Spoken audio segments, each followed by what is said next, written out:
Hi, this is Valentine's Day outfit number 2 with the big fluffy black and purple and white ears. Now, I know it looks the same, but it is a bit different. Yeah, find the bloody thing. It's so dark. I've got a light here. There we go. So I'm wearing black tights, black shorts with it, and I'm wearing the red tie.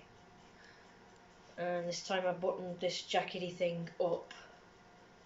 So that's it with the jacket, and then without, it's the red waistcoat instead of the black one with the pinstripes and the lapel. So here we go. So this is outfit number 2 for Valentine's month. I can't really remember what date it is. I think it might be the 7th or something. I'm not really sure. I could be wrong. And paws. Everyone loves paws. Everyone loves paws.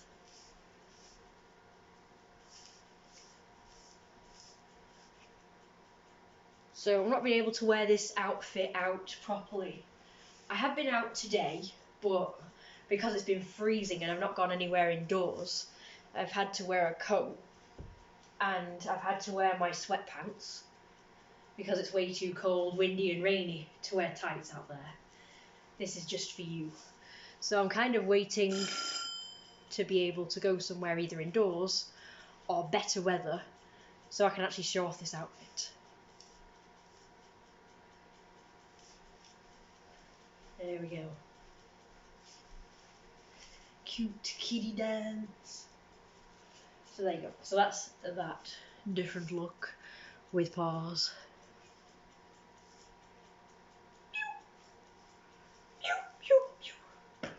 Okay, so I've also got decorations up over there, but my mum's kind of ruined them because she's put one of the cards up over here.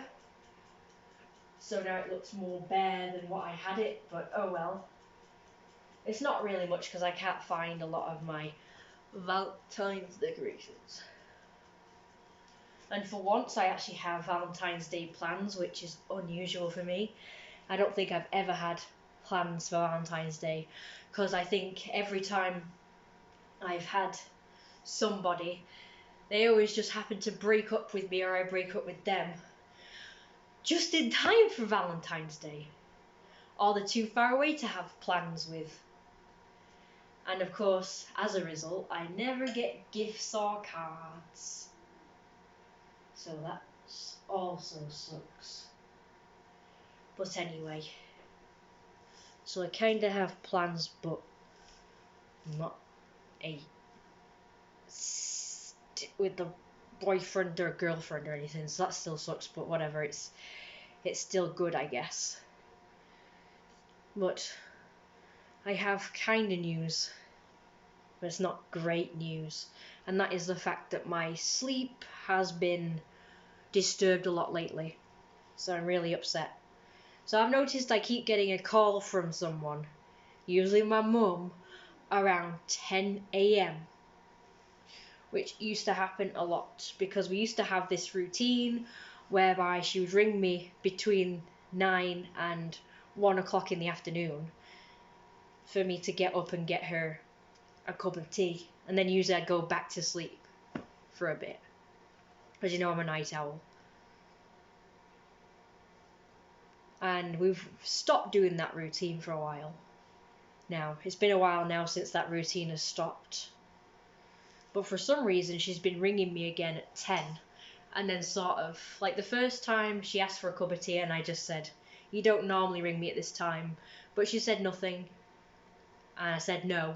And then she just put the phone down. And then the same happened again this morning. And she said, oh, I'm sorry, I thought you were already downstairs, so I thought I'd ask for a brew. But she knows very well because it's been every day so far. It's been at least 3 times that she has rang me now.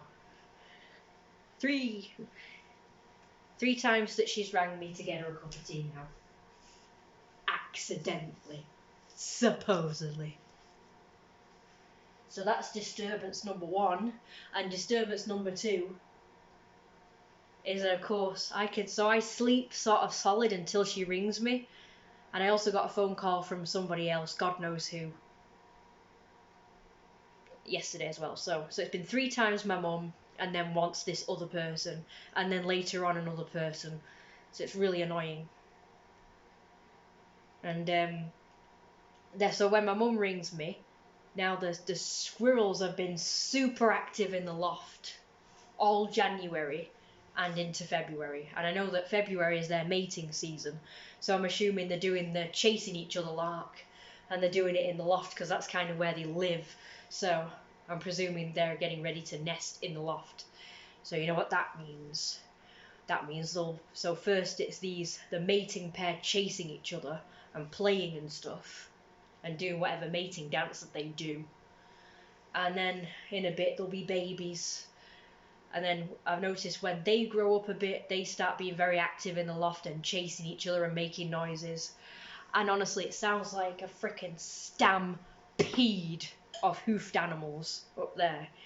It used to be just like these really gentle, muffly kind of bangs and bumps around. But now it's like proper thud, crash, bash. It's awful. It really sounds like somebody's either moving furniture or hoofed animals are leaping and then landing on the floor of the loft. And I can hear it. It's like really loud, really startling. So I have to put up with that. And perhaps they do it while I'm asleep and maybe I don't hear it, but of course because I keep getting disturbed by my mum and other people ringing me, so then I can't go back to sleep again. Once I'm disturbed, I can't go back to sleep because then I'm hearing them now. I was about to say and then they start, but they probably already start when I'm asleep, but I don't hear them because I'm fast asleep. But when I'm already awake, I continue to hear them and then can't get back to sleep for ages. And usually what will happen is it will be quiet for a little while, so I'll get into a nice, comfortable, relaxed position and state and start to drift off.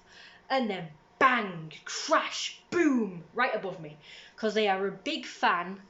Now remember, we have a house with maybe a few rooms, so that's a lot of loft covering the few rooms. But they choose to make all the banging and crashing noises right direct above my room, the loft area above my room. Now the rest of the loft isn't cordoned off by like walls or anything. It's one big space. The whole loft is one big space.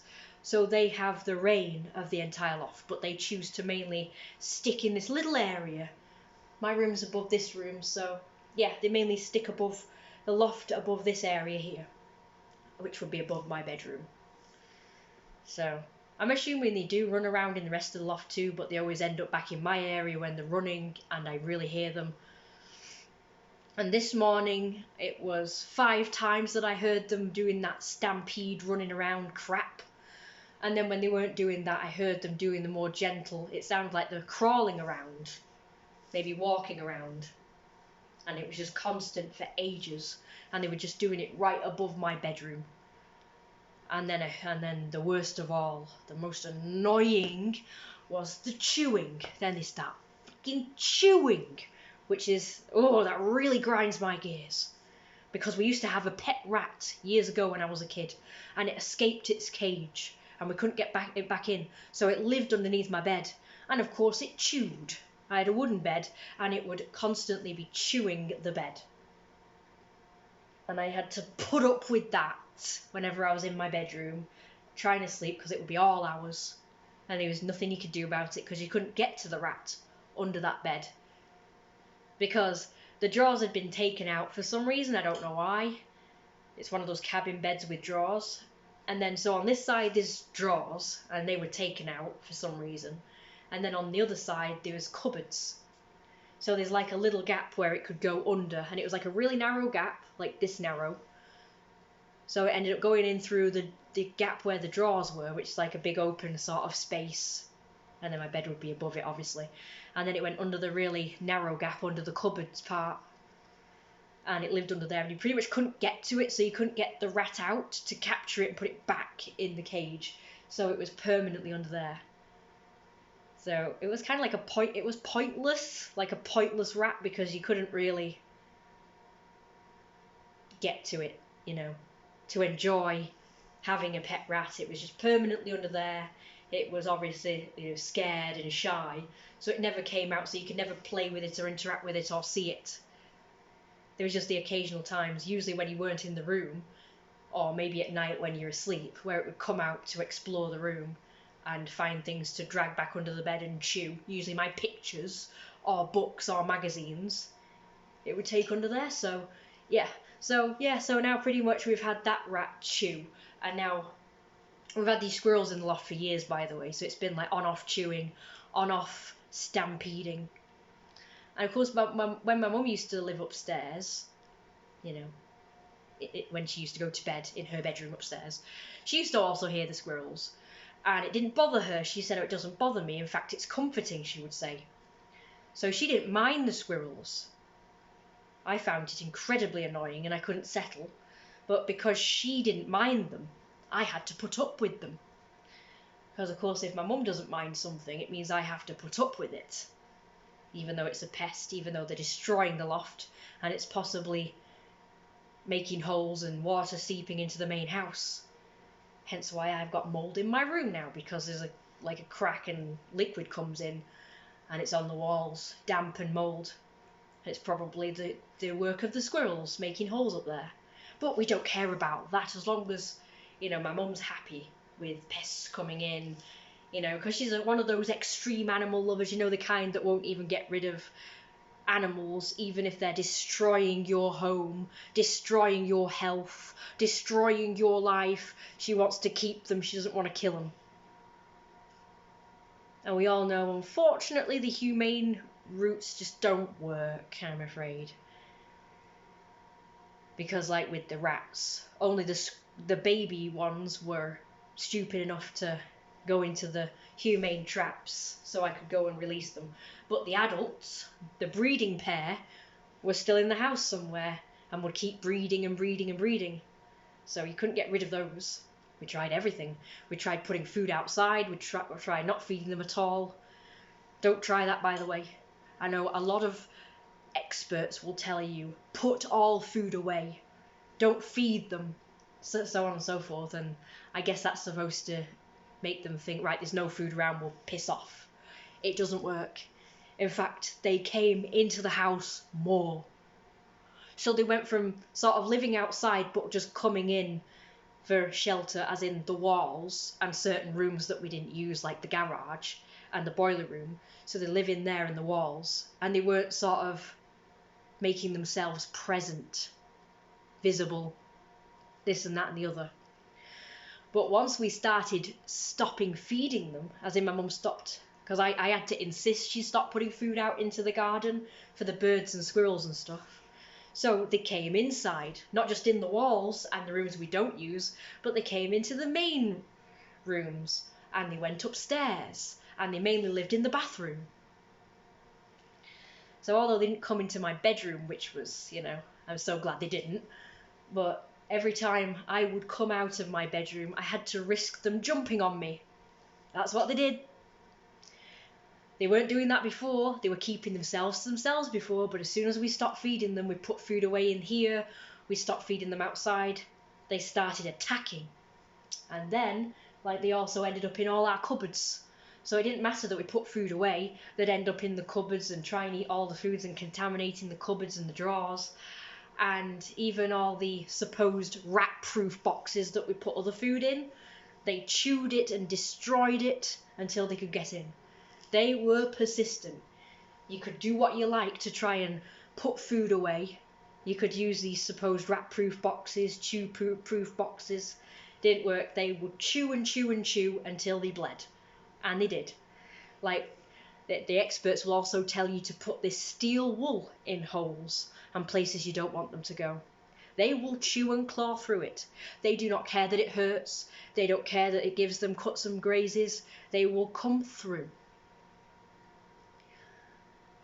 They are very persistent. It doesn't matter what you do. So unfortunately, the only solution was to kill them, because they were so persistent. All the humane ways of putting food away, sealing it up, not feeding wildlife outside, trying to make sure no food was out in the house. It does not work. Trying to block the holes with stuff, they will just find another way. We tried putting bricks in front of it, as well as the steel wool, everything. They always found a way to get round it. They would just move the bricks, or they would chew through the concrete slates, or to get in another way. You know, they just found another way. So unfortunately, I'm afraid, it doesn't matter what experts say, I'm afraid the only way is to kill them. It's unfortunate, but it was the only way. But as a result of my mum not killing them for so long, before she eventually gave up and decided we'll have to do it, unfortunately the house has already been damaged, and our health has also been damaged because my eczema's not been the same since, and what have you, so the damage has kind of been done. So yeah, she's one of those animal lovers that she won't get rid of pests even if they're putting our house and health at risk. So yeah, because the squirrels have not obviously been in the main house and given us as much grief as the rats, she refuses anyway to get rid of them. And she's gone so far as to, when we have had workmen here, and I've told them to block off the holes in the roof space and cut down the trees near the house, they either do this, there's the roof, they kind of grow over here and then kind of end up and overing and leading to the roof. And there's also ones that grow right next to the house and lead up to the roof. I've tried getting them to cut those, and it worked for a while, but then the second time when they grew back again, my mum would tell them to cut all but one so the squirrels could get up, and then she would tell the bloke to convince me that the squirrel wouldn't be able to get up that tree because it was too thin. I've seen squirrels go along things as narrow as this. So this tree that was like obviously thicker than that, but thinner than the average tree, it would still be able to get up. So anyway, and I knew that, but my mum insisted, so it didn't happen. And she also told a builder to tell me that there was no hole up there. And I'm like, yeah, there must be a hole. It's just hidden maybe under a slate, but there is a hole. But he insisted. I kept telling him, look, keep looking, there is a hole there. But he kept insisting there was no hole, so I'm presuming she told him to insist there was no